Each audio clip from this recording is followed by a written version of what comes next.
Hello बच्चों, कैसे हैं आप सब लोग। आपने कभी एक ऐसे पाउडर के बारे में देखा है जो पानी मिलाते बिल्कुल पत्थर जैसा टाइट हो जाता है।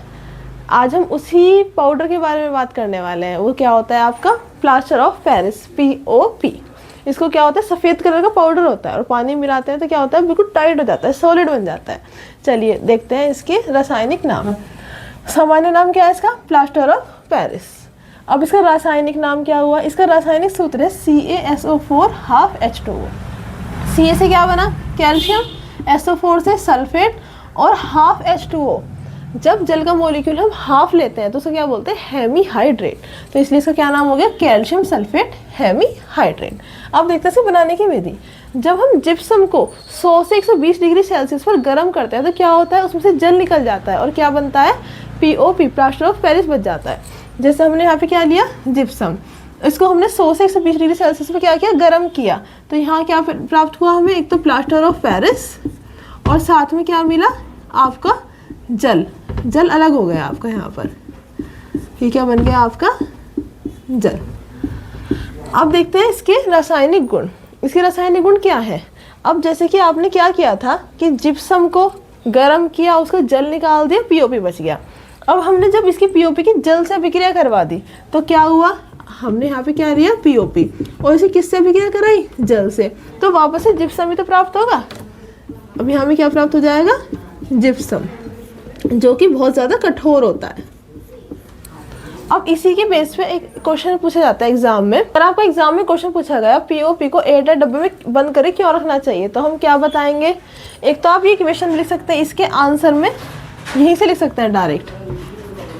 अगर आपको बाय चांस इक्वेशन भी याद ना रहे, क्योंकि एक आध नंबर में क्वेश्चन आएगा, तो आप क्या लिखोगे, क्योंकि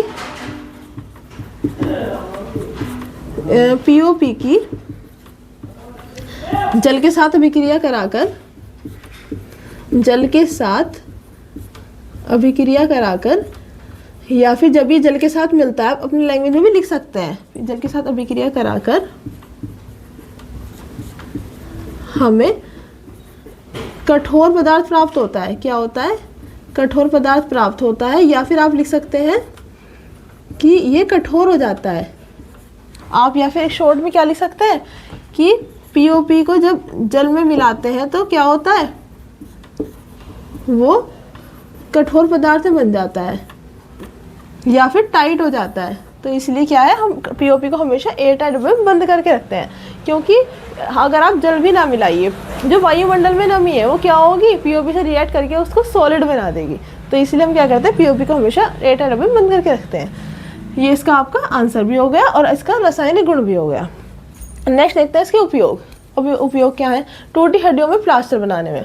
जब टूटी हुई हड्डी होती है उन पे क्या होता है, आप पट्टी वट्टी करके क्या करते हैं, प्लास्टर लगा देते हैं। क्यों, वो इतना टाइट हो जाता है कि आप उसको मूव नहीं कर पाते। मान लो आपके हाथ की हड्डी टूट गई, उसको ऐसे आप कंटिन्यू नहीं रख पाएंगे।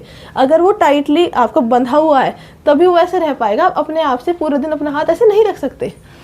मूर्ति और खिलौने बनाने में आपने देखा होगा, भगवान जी की मूर्ति होती है, वैसे भी जो आपकी शो पीस की मूर्तियाँ होती हैं, और या फिर आपके बहुत सारे खिलौने ऐसे होते हैं जो आपके बहुत लाइट वेट में आते हैं ना, वो सब किस चीज़ के बने हुए होते हैं, आपके POP से, प्लास्टर ऑफ पेरिस से बने हुए होते हैं। दीवार और छत की सजावट में आपने देखा होगा, फैन के चारों तरफ या लाइट के चारों तरफ लोग डिज़ाइन बनवाते हैं। वो डिज़ाइन किस चीज़ से बनते हैं, वो आपके POP से बनते हैं, प्लास्टर ऑफ पेरिस से।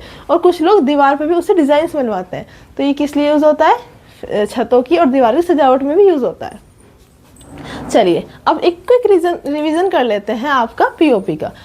सबसे पहले हमने POP क्या पढ़ा, नॉर्मल नाम पढ़ा, क्या है इसका नाम, प्लास्टर ऑफ पेरिस। फिर इसका रासायनिक सूत्र पढ़ा CaSO4 हाफ H2O। और उसके बाद हमने इसकी बनाने की विधि पढ़ी। इसको हमने क्या किया, जिप्सम को गर्म किया, उससे क्या प्राप्त हुआ, POP और जल प्राप्त हुआ। इसका ही वाइस वर्सा कर दो, ये आपका रासायनिक गुण हो गया। ये आपको एक ही चीज़ याद कर लो, दोनों ही लिख सकते हो एग्जाम में। POP की जल से अभिक्रिया लिखोगे, इसको इधर लिख दो और इसको इधर लिख दो, जिप्सम को। तो ये क्या बन गया आपका, इसका रासायनिक गुण बन गया। एक इक्वेशन में दोनों चीज़ों का काम हो गया। बस आप एक फॉर्मूला याद कर लो, उससे आप पूरा लिख दोगे। और 2-3 इसके उपयोग याद कर लो। 3 ही लिखवाए मैंने, 3 बहुत है, 3 ही याद कर लो, आपको एग्जाम में अच्छे से भला हो जाएगा, आपके नंबर आ जाएंगे। चलिए, अगर आपको हमारी वीडियो पसंद आई हो तो प्लीज़ हमारे चैनल को लाइक करें, शेयर करें, सब्सक्राइब करें और प्लीज़ मुझे कमेंट करके बताएं कि आप नेक्स्ट वीडियो कौन से टॉपिक पर चाहते हैं। Thank you.